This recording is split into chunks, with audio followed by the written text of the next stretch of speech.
We will start with Ms. Camille Samonte of TV5. Good afternoon po, Attorney Poa and to other lawyers. I'm Camille Samonte po from TV5. Sir, ano pong plano ng defense team kung paano nyo po dedepensahan? I know na nag-release na po ng statement si Vice President Sara Duterte denying the accusations of former Senator Trillanes and yung mga naging findings po dun sa kanyang salin at ng AMLAC. Pero paano nyo, sir, yung dedepensahan kung sinasabi po ng bise na lahat kanyang pera, ari-arian ay idineklara sa salin niya, pero hindi po nagtutugma doon sa findings mismo, doon sa mga dokumento na pinresenta kahapon, maging yung mga financial records and transactions po na ipinakita ng Anti-Money Laundering Council. Opo. Actually, ma'am, yung salitang hindi nagtutugma is a conclusion in itself. No? Yan yung posisyon namin. Para po sa amin, actually, wala naman pong hindi nagtutugma. Perhaps it's just the way that things were presented. Obviously, as I said, we cannot disclose how we will defend the Vice President. But yung nangyari kahapon, of course, is something we already expected as a defense team, lalong-lalo na nung alam natin na nitong committee hearings, nababalitaan natin yung mga subpoenas. So, we were expecting those things, but yung gusto ko lang i-clarify, yung hindi nagtutugma, yan yung misconception na gusto natin ma-clarify today, no? Through responding to your questions. Again, we cannot go into details on how we will defend, but syempre, iba kasi. Ang point namin is yun nga iba yung pag nasa trial na tayo kasi at least doon, we can test the credibility not only of the witnesses but even the documents that are being presented. Are you saying, sir, na yung mga pinresenta, for example, yung mga allegations po na ipinakita ng mga dokumento ni former Senator Trillanes, is not credible enough kahit na nung tinanong po ito sa AMLAC ay na-confirm naman nila? No, I like to correct that. No, I don't want also the former senator to also get a misimpression that I'm not saying it's not credible. What we're saying is we don't know, and we need to test the credibility of all these things. In fact, even at the Justice Committee, di ba, ang sinasabi nila, we're only here for probable sa credibility just yet, di ba ganun din? So, that is why, kaya nga may trial. Kasi kung yung mga bagay na yan, credible na. So, ano pa ang, ba't pa tayo mag-impeachment trial, hindi ba? So, kami talaga, we believe that pagdating ng panahon, kung talagang ito ma-transmit sa impeachment court, we are confident that we will be able to show na walang katotohanan yung hindi nagtutugma, no? Yung mga pinakita kahapon dun sa mismong salin. It's siguro I don't want to get into details, but I'm also not saying na kasinungalingan yung mga present kahapon. What I'm saying is the way it's presented, no, the way it's presented, dun tayo magkakaroon ng pagkakataluhan kung accurate ba yung presentation na gano'n. Next, DJ Mendoza na 25. Sir, I understand. Doon sa ano muna tayo, sir, sa may AMLAC report. Yung kahapon, namili, randomly pick ng 18 transactions, if I'm not mistaken. Then, parang tila sabi ng iba ay vindicated na si Senator Trillanes with those mga sinasabi niya ng unang pahayag before. Ano yung komento ng Vice President regarding dun sa mga naging pahayag nitong si Senator Trillanes and dun sa lumalabas sa AMLAC report? Well, sa amin naman, we don't really want to comment on the vindicated or anything like that. Kasi ang posisyon talaga namin, vindication will come once it's all presented in the impeachment court and we're able to cross-examine all the witnesses and to test the evidence. No? Pagdating sa AMLAC, as I've said, it's a matter of presentation kasi. No? And I think marami na ring lumalabas na post. So, siguro, dadaanan ko na kahit papano without going into the details. I think nakikita naman natin sa mga posts that the way the AMLAC numbers are presented, aggregate kasi yan. Ibig sabihin, lahat ng withdrawals mo, lahat ng deposits mo, pagdating sa inflow and outflow, pinagsama-sama. So, simplihan ko lang. Meron akong 1,000 pesos. Dineposit ko. Withdraw ko. Diba? Ang lalabas sa total transactions mo, 2,000 na. Pero actually, ang nasa bangko mo, 0 na. Diba? So, ganun kasimple, no? Now, and so, kaya sinasabi namin, na, again, hindi ko sinasabing maling AMLAC. I want to show due respect naman to AMLAC. But the way that AMLAC data is normally presented is that it is an aggregate of all transactions. Siguro balikan natin yung 2017, di ba nagkaroon ng issue na dyan noon. At in fact, AMLAC issued an official statement saying na hindi accurate yung accounts in terms of account balances or what is actually inside the bank account of a person kasi aggregate yung ginagawang number. So lahat ng inflows dyan, lahat ng outflows dyan, ina-add up lang. Kaya may tendency talaga na maging bloated, no, yung figures. Kahapon rin may napag-usapan na edi inet na lang natin, ba? Inflows minus outflows or outflows minus inflows net. So, yun pa rin yun. Nakikita ko yung point nun, no? And with due respect dun sa mga nag-raise, nakikita ko yung point. But our point naman is, kung bloated na yung outflow mo, tsaka bloated na yung inflow mo, edi bloated din yung net, di ba? So, dun na kami pinanggagalingan. Again, I don't want to go into the details na, but para lang maintindihan ng taong bayan, na ganun kasi the way it's presented. Ina-add lahat ng deposits, ina-add lahat ng pumasok bali sa account mo, ina-add lahat ng lumabas. But it is not determinative or conclusive as to magkano ba talaga yung nasa loob ng account. And we are talking about transactions that span over 18 years, if I'm not mistaken. Over 18 years.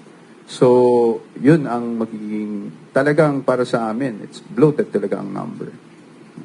Sir, dapat bang pag-usapan pa sa impeachment yung SALN ni VP Sara nung mga panahon na Vice Mayor and Mayor siya? Of course, para sa amin, hindi. No? Because obviously, ano ba ang purpose ng impeachment? Di ba ang basis ng impeachment is meron tayong impeachable offenses. Ang impeachable offenses ay offenses, again, committed while the impeachable officer is in office as an impeachable officer. So, ibig sabihin nun, doon lang sa time na vice-presidente siya. So, yung mga may 2005 pa ba? 2006, 2007, na hindi naman siya impeachable officer, hindi na yan saklaw ng impeachment proceedings. Next is MJ Salcedo of Inquirer. Attorney, VP Sara just released a statement po earlier denying the allegations about the billions in bank accounts also hitting COA and AMLAC. Does the Vice President plan to say her latest statement in front of the House Committee on Justice? Will she ever attend the House Committee on Justice hearing on her impeachment? Again, her attendance or should I say non-attendance is based on the position of the defense, no, regarding the jurisdiction or the lack thereof in terms of the type or the nature of proceedings that are being conducted. So, pagdating naman dyan, I think kaya nga sinapubliko na lang niya yung statement niya. Pero hindi ibig sabihin nito na ayaw rumisponde o sumagot ng ating vice-presidente sa paratang. Parati namin sinasabi, alam ko medyo gasgas na siguro tingnan natin yung appropriate forum. Pero naniniwala naman kasi talaga kami na kung talagang aakyat ito sa Senate impeachment, makikita nyo yung sagot ng defense sa lahat ng paratang na ito. Bella Carriazo, The Philippine Star. Good afternoon po. Earlier, nag-interview si Congresswoman Leila De Lima and ang sabi niya, yung 6.7 billion na dinisclose ng AMLAC, pwede daw mag-constitute as ill-gotten wealth kay Vice President. Ano po yung reaction niya dito? Well, I respect Congresswoman De Lima, former Senator De Lima, and she's entitled to her opinion. No? Sa amin naman, ang plano lang namin is to show why those numbers are actually inaccurate. And second question And po. si Attorney Sheila would like to also add on to that.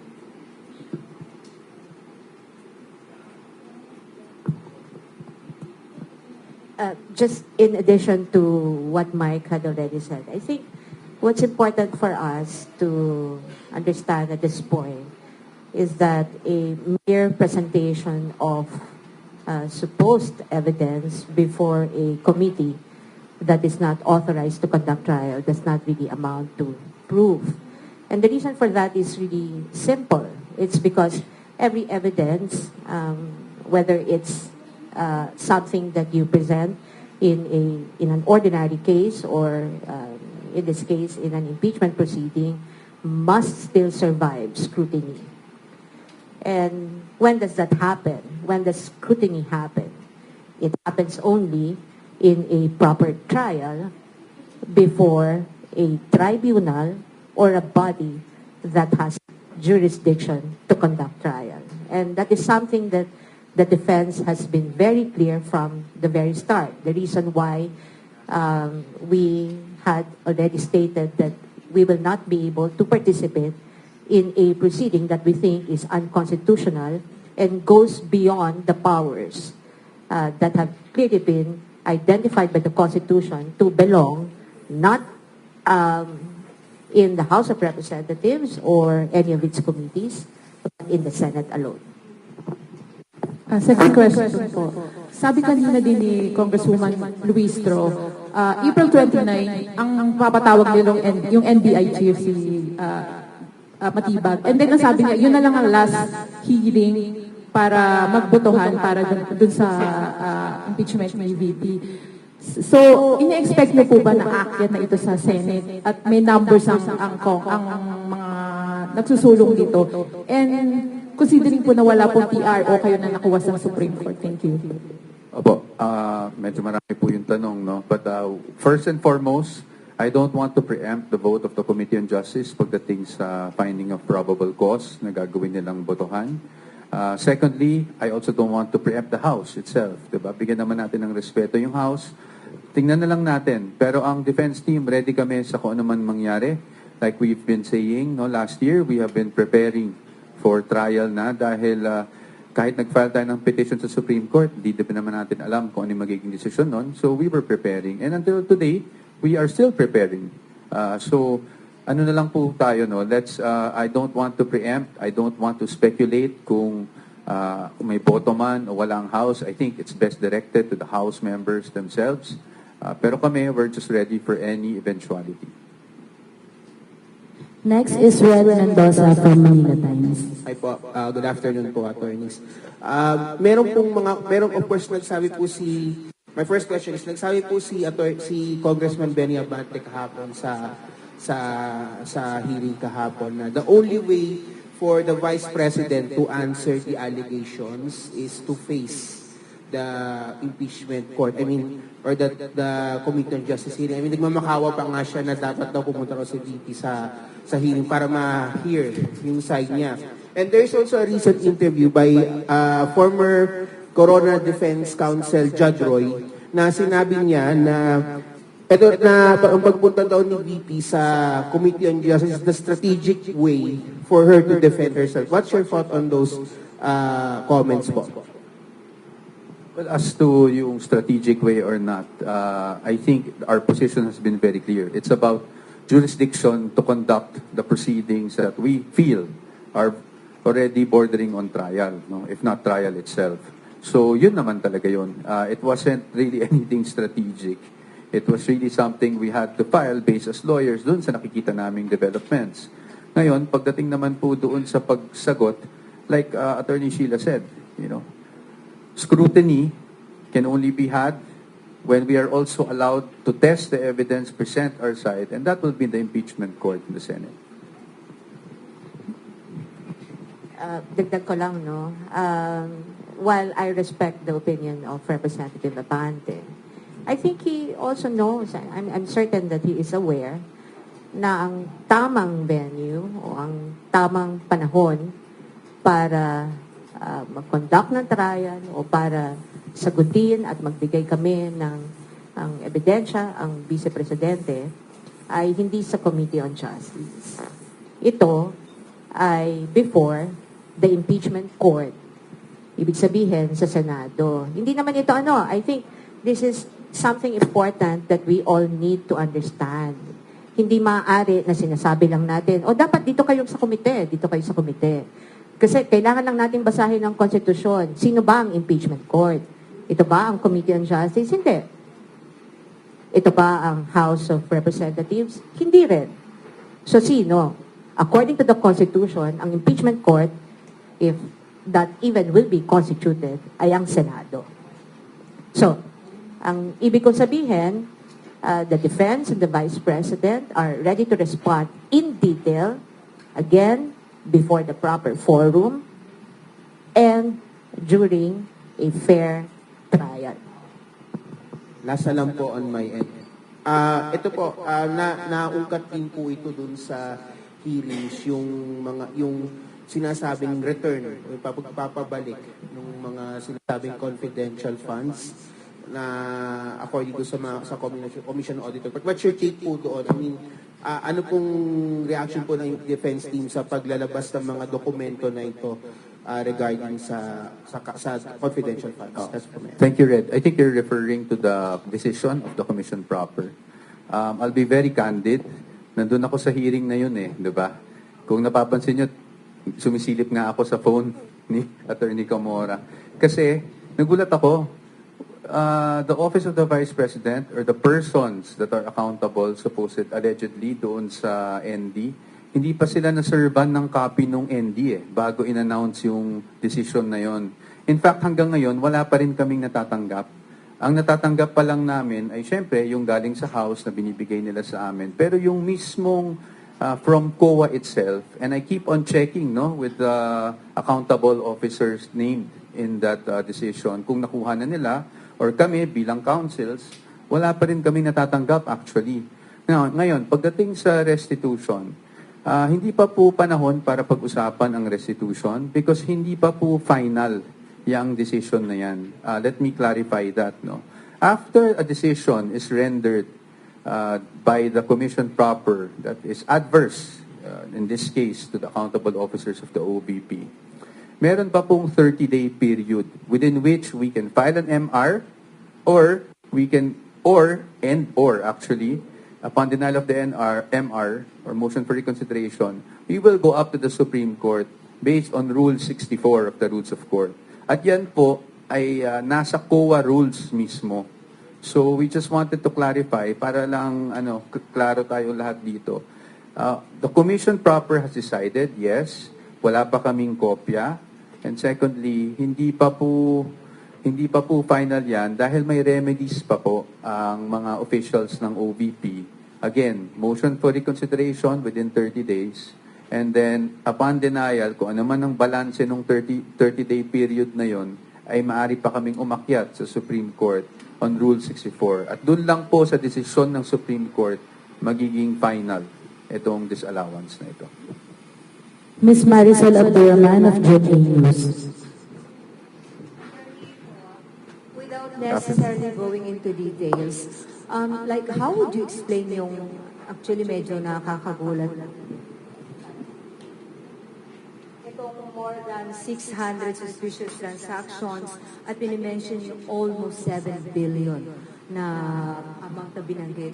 Like, sa part ng defense team, like, without necessarily going into details, like, how would you address yung allegations sa kahapon? I'll just stick with the facts, Kasi nga ayaw nating parang nagdedebate tayo sa media, diba? So we'll just stick with the facts. Ano po ba ang suspicious transaction report? Ang laman po niyan ay suspicious transactions. Ang ibig po sabihin, suspicious transactions does not equate to any wrongdoing or unlawful activity. Perhaps the bank thought or tagged it as suspicious, so umakyat sa AMLAC, nagkaroon ng suspicious transaction report. Ngayon, hindi naman ibig sabihin nun, illegal na kaagad, or may money laundering na kaagad, or may krimen na kaagad. In fact, magti-trigger lang yon para sa AMLAC na tingnan at kung gusto nilang imbestigahan, at yun po ang nangyari. In fact, kanina, when we were, the legal team and I, the defense team and I were perusing over the documents, wala kasi kaming time so nagbabrowse lang kami. Napansin namin dun sa attachment ng suspicious transaction report, ang naging basis nila for that was media reports on the confidential funds, on the committee hearings, regarding in relation to the confidential funds. So, maaring yon yung nag-trigger sa bank, And yun lang yung naging basihan ng bank, kaya nagkaroon ng suspicious transaction report. But again, I don't want to speculate on that. Yun lang yung nabasa namin. So, wala pa kaming time para bigyan kayo ng full picture. But at least we want that established that a suspicious transaction does not necessarily mean or does not automatically equate to any wrongdoing or any unlawful activity. Pagdating naman po dun sa pangalawang yung tanong na bilyon at sabi nyo nga nakakagulat, marami ring nagulat. Totoo naman po yun, no? Kahit naman sino siguro magagulat kung ganun yung amounts. But again, doon po kami nanggagaling sa how is an AMLAC report presented. Diba? It is the aggregate of all, ang tawag nga nila ay inflows and outflows. So, lahat ng deposit, lahat ng withdrawal, ina-add nilang lahat yon. At least yun yung posisyon namin, pananaw namin, o pagkakaintindi namin sa reports ng AMLAC. No? Na ina-add lang nila lahat yun over a span of 18 years. So it doesn't give us a clear picture kung magkano ba talaga yung pera na nasa bangko. Kasi kung meron kang 5,000, 20,000 na dinideposit mo, kada buwan, wini-withdraw mo, etc., etc., pag ina-add mo yung lahat over a span of 18 years, talagang magiging malaki yung amount, magiging bloated, no? And that is why we're saying that these things, no, we just have to be very cautious on how we look at it. Again, I'm not saying na mali yung report ng AMLAC, wala kaming sinasabing ganyan. What we're saying is we have to be cautious on how to take those figures that were being given out yesterday. And as you know, the Vice President in her statement already denied, all these things na may ganun siyang kalaking pera na pumasok sa kanyang bangko at any point in time. Okay. Sir, the hearing kahapon may mga congressmen na nag-raise ng concern na the committee might be violating laws. Pero as the defense team of the Vice President, we think rise of the VP were violated. If so, ano ang specifically? Ako sa ngayon, if I can be honest with you, hindi ko muna didiretso yung sagutin yan. Of course, we have our own position and you'll know it the proper time. Attorney, habol ko lang. Nasa kanila po yung box ng BIR. Any illegal move? Kasi we understand parang meron sa bumata from BIR to withdraw, but the committee refused to do it. So, anong plano po ng defense team? Kasi they are still in possession of the box. Well, I think it was clear from the BIR's position itself, no? The commissioner during the transmittal even mentioned the confidentiality of all these returns, specifically I think Section 270, if I'm not mistaken, of the tax code, no? So nilatag na naman niya yon, no? And in fact, dun sa transmittal, when we saw it, nakasulat doon, it can be given as long as it's in executive session and by request by Congress and in aid of legislation, which this is not, no? Hindi to in aid of legislation. So kami naman will just monitor the developments and syempre bilang abogado, kung makikita namin na violate yung rights ng aming kliyente, we will have to do everything to protect, the rights of the Vice President. Attorney Sheila, you wanted to add, no?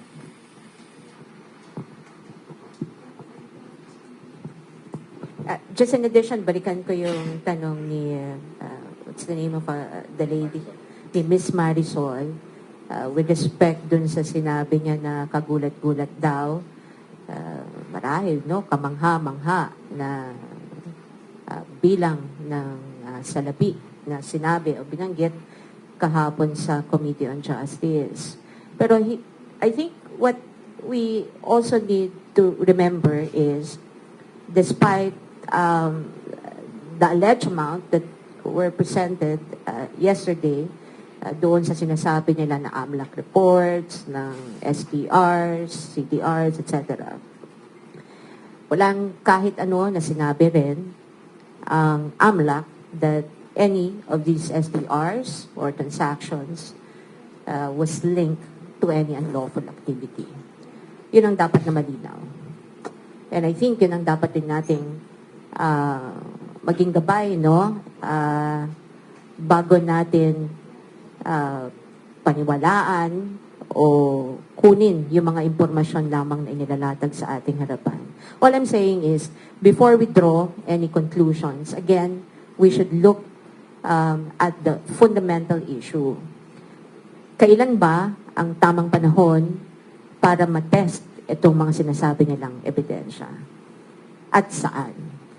Tamang panahon, during trial, before the impeachment court. And the defense team is ready to respond in detail when that happens. Next is Ms. Victoria Tulad, ABS-CBN. Good afternoon po.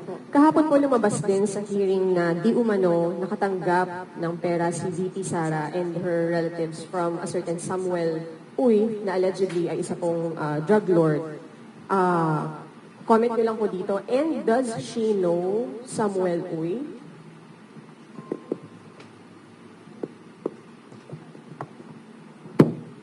Yeah. Thank you, Victoria. As to her personally knowing Samuel Uy, hindi namin napag-usapan pa. But with, I think it's open, it's public information naman na kaibigan talaga ni PRRD si Samuel Uy.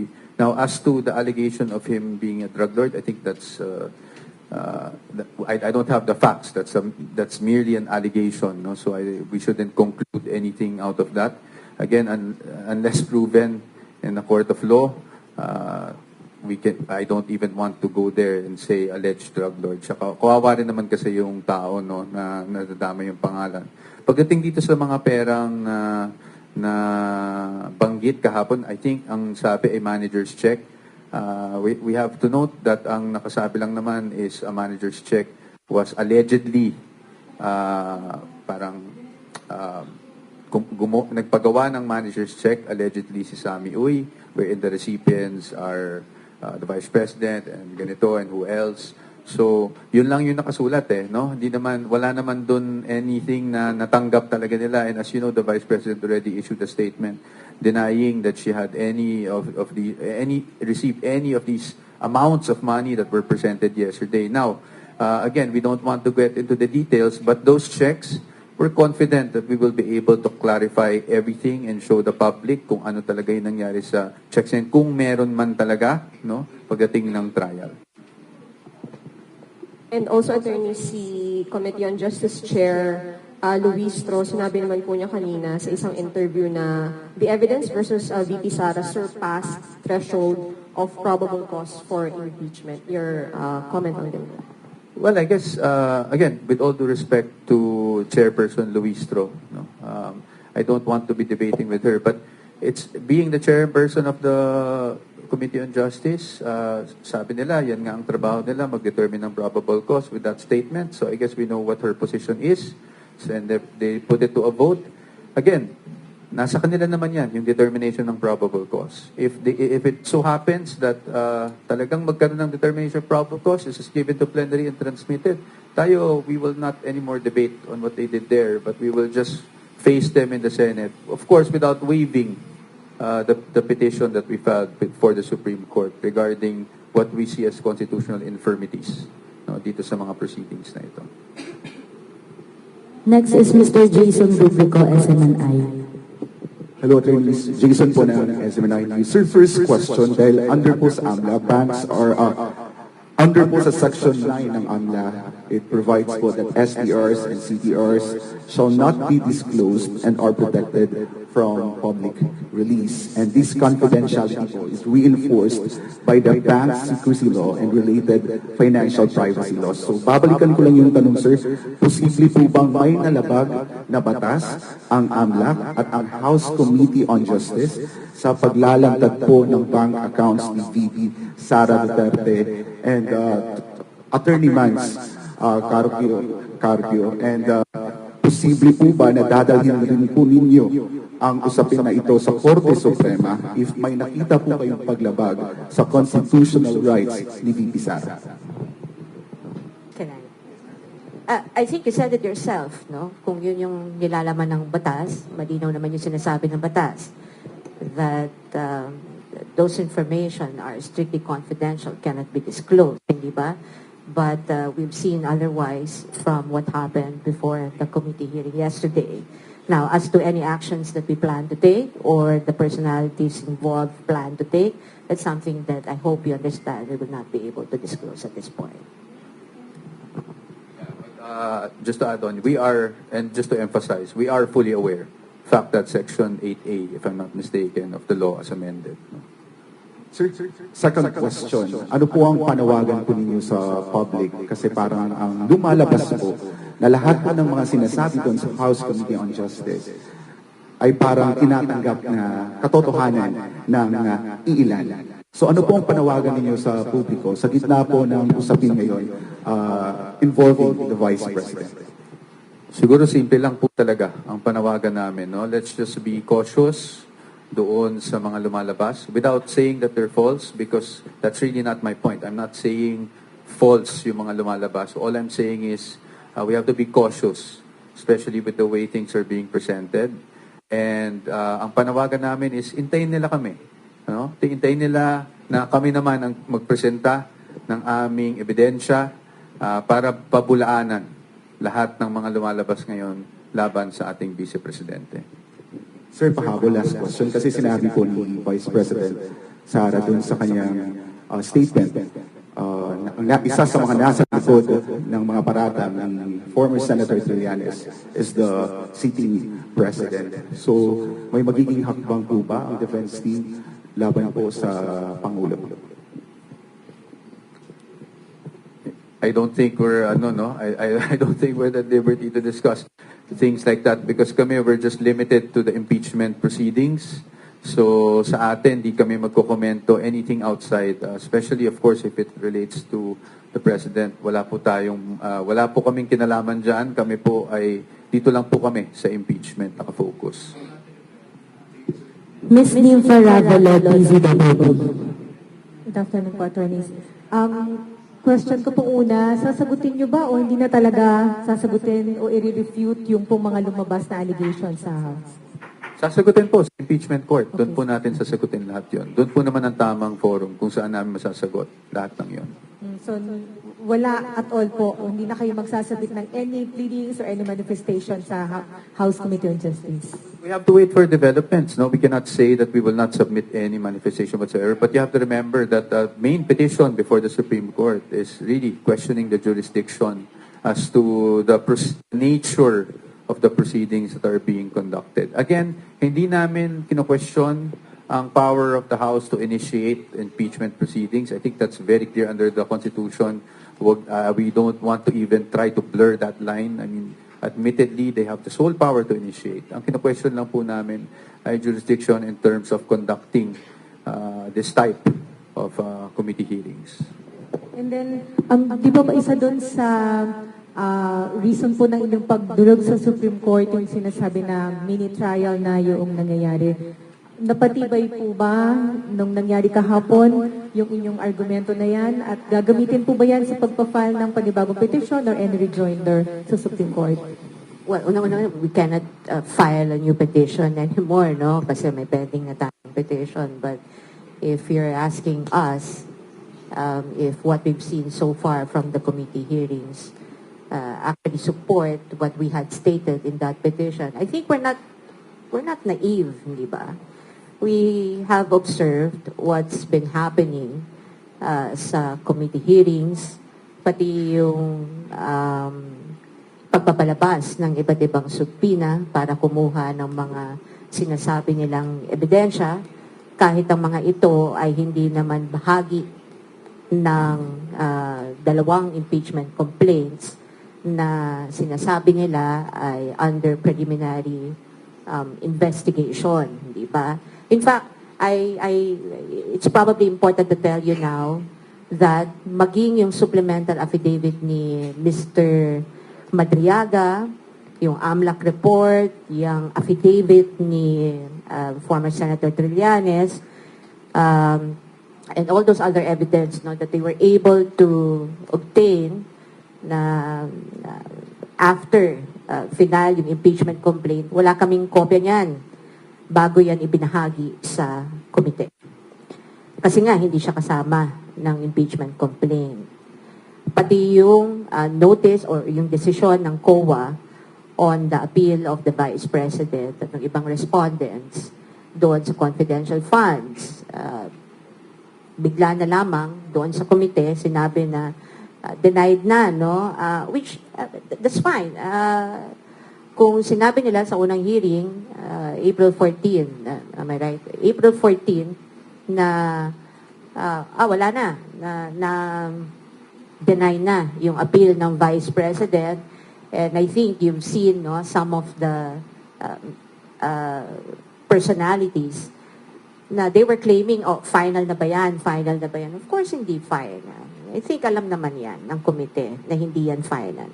Alam din yan ng COA na hindi pa yan final. In fact, I can recall na sinabi ni Attorney Camora na meron pang remedyo. There's still a legal step that can be done by the respondents in that appeal to elevate it, no, to the Supreme Court or to question the decision of the COA. So, hindi pinal. Kung ipipilit na pinal na yung COA decision na yan o yan ay maaari nang maging batayan para doon sa sinasabi nilang pagbabalik, restitution, etc., etc., mali yan. Mali. I mean, I invite you all have access to the internet. You will find na hindi yan pinal. At kung sino man magsasabi na pinal yan, ay hindi nagsasabi ng tama. Mr. Lance Mexico, Newswatch Plus. Salamat po. Natanong na rin ako kanina pero para lang po ma-clarify, pasensya na. Sa tingin niyo ba na may na-violate ang mga karapatan ng Vice President dun sa pag-release ng mga information ng AMLAC at ng documents ng BIR kahit na hindi nabuksan yung sa BIR documents, and what do you intend to do about it? Same answer po. We are aware of provisions of law that provide for the confidentiality of such documents. As to what we're going to do about it, as I said, we're not at liberty to disclose the legal steps that we will be taking regarding these matters. Mr. Lance Mexico, Newswatch. Good afternoon, sir. So, kanina po you've also explained kahit hindi masyadong detalyado na dun sa 6.7, it's probably aggregated, etc. Perhaps, sir, without going into detail lang din, what's the simple explanation dun po sa wala daw cash on bank and in hand si VP Sara from 2019 to 2024, and yung 3 years dun at least ay sakop nung kanyang termino bilang Vice President? Opo. Thank you for that question, Sir Lance. No, I guess the simple explanation in consultation with, of course, the client, because is she disclosed. She disclosed. No, I can understand na the confusion kasi accurate naman sinasabi, walang line item ng cash in bank. Accurate naman yun. No? But what I'm saying is she disclosed because it was all lumped under yung others. No? Kasi sa personal items, kung makita nyo dun sa SALN, nakasulat dun vehicles, others, ganyan. So, yung cash in bank, kasama siya dun sa others. So, she disclosed, no? Yung walang sinasabi dun na wala siyang cash in bank. Nakalump lang siya sa others. Okay.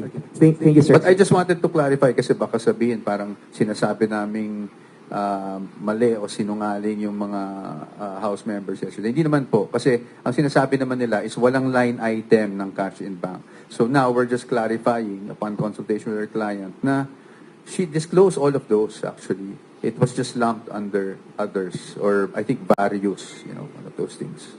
Alright, thank you po for the explanation. Yung isa ko naman pong tanong, you've mentioned, sir, no, na, and si ma'am, sabi niyo hintayin na lang yung publiko na dun sa detailed answer kapag dumating tayo sa trial. But sir, siguro, just in the scenario na walang probable cause or there's no trial na mangyayari sa Senate, even though may mga nagsasabi na ng mambabatas na may probable cause to move the impeachment proceedings or move the impeachment case, can the public still expect a detailed answer on these allegations and these financial records kahit po walang trial? Wala pa kasi tayo doon, so napakahirap sumagot. But this is partly also why we're here, di ba? Because we all realize this is both a political and legal exercise, di ba? It's a sui generis matter. Kaya nga, kahit kami, sa totoo lang, ayaw namin nagpapa-interview. In fact, ako, try talaga ako although kailangan, nagtatry akong umiwas sa inyo. Alam niyo yon kasi minsan nakikiusap ako sa inyo na hindi mo na magpapa-interview because kami, we're more focused on the legal. Ayaw namin nung public debate. No? But in any case, we do understand that along with the legal, this is also a political matter. And that's why as much as I can, and the defense team can, we try to, oblige certain interview requests para lang ma-explain sa public generally. Para lang hindi magkaroon kaagad ng misconception dun sa mga nangyari. But we're too far from that. Tingnan muna natin kung anong magiging desisyon ng ating House of Representatives ukol dyan. At kung magkaroon man ng, you never know, sabi nga ng Senate, they will start, diba, the trial forthwith, kaagad, pag umabot sa kanila itong articles of impeachment. So, pinaghahandaan talaga ng defense team yun sa ngayon. Lastly, Mr. Chad Gatchalian of Billionaire News Channel. Good afternoon po, attorneys. May one more hearing pa sa April 29. Ang topic daw na pag-uusapan is i-scrutinize yung alleged evidences, threats umano ni VP, kay PBBM, kay First Lady at former House Speaker Romualdez. Ano po yung expectations ninyo dun sa hearing na gaganapin? And so far, kahit wala pa yung presentation of evidences, ano ba yung overall stance ng defense team with that issue? Well, actually, the issue of grave threat is pending litigation. It's nasa DOJ yan, no? So we have already submitted our defenses there. Pagdating naman sa expectation namin sa hearing, honestly, mas maganda siguro itanong na lang sa members ng Justice Committee kasi wala talaga kaming alam, no, kung ano yung mangyayari that day. Kami lang, handa lang, meron na kaming posisyon on the grave threat issue. At obviously, we cannot disclose that as of the moment. But you will see our position if ever this goes up to the Senate. I think malinaw naman na sa amin na kaya naming depensahan ng Vice Presidente ukol dyan sa nangyari yan. Siguro, if ever na napapaakyat ito sa Senate, gano'n confident yung defense team na mananalo kayo for VP Sara and bakit? Well, the defense team is not here to lose, hindi ba? So, binuo kami, we only have one target.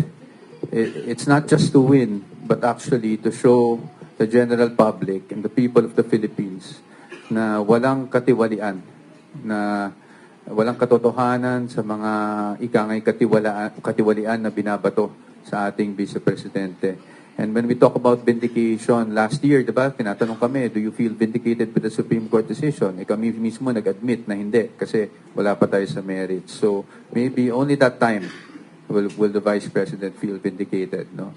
And that's what we're here for. We're here to protect the rights of our client, and we're here to show the evidence, to present the evidence, to test the evidence of the prosecution, and to show the Filipino people na hindi corrupt ang ating Vice Presidente at walang katiwaliang ginawa ang ating Vice Presidente sa kanyang termino.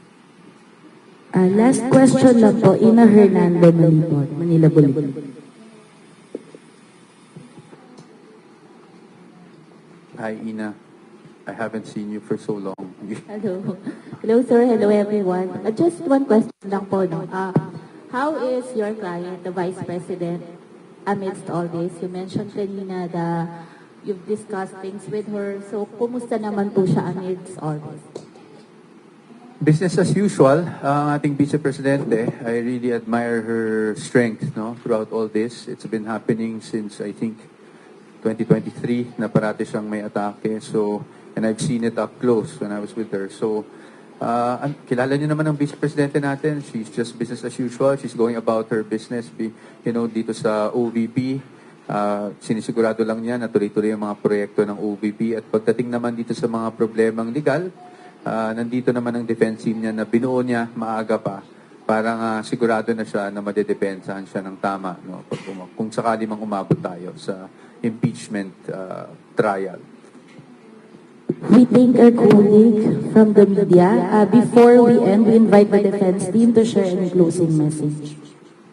Siguro, hindi na po kami mag-closing message. Isang malaking pasasalamat na lang po sa inyong lahat. At isang paumanhin. Because in the next few days, I will really not give too many interviews. Pili lang po talaga. Not because of favoritism or anything like that. But because, as you know, again, we do not want to litigate this case in the media. We want to follow process. At pagdating sa media, it's really clarifications that we give. We respect yung pananaw both ng mga supporters natin and even those who are against us.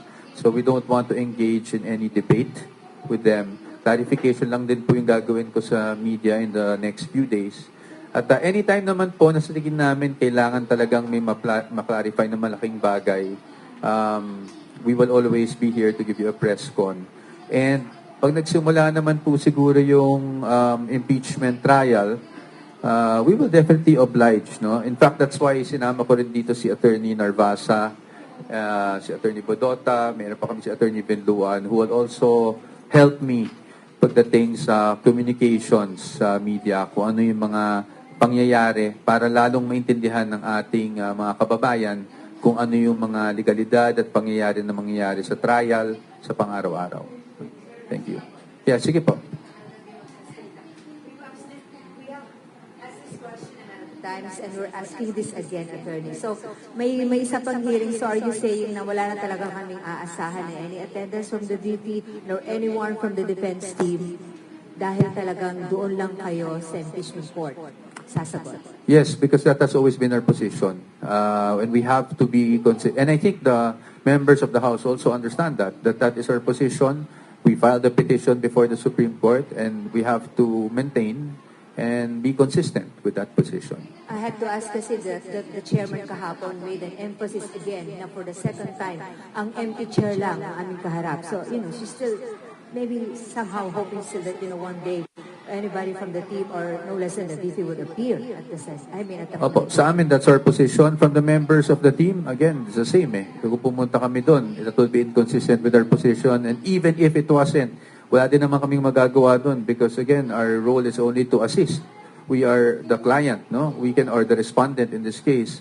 We are not even allowed to cross-examine, which is okay because again, what we're saying is, if it does go to trial, let's wait for the trial. Hintayin na lang kami mag-cross-examine so we can unmask, all these witnesses against the Vice President and show you kung ano ba talaga ang nangyari dito sa mga aligasyon na ito.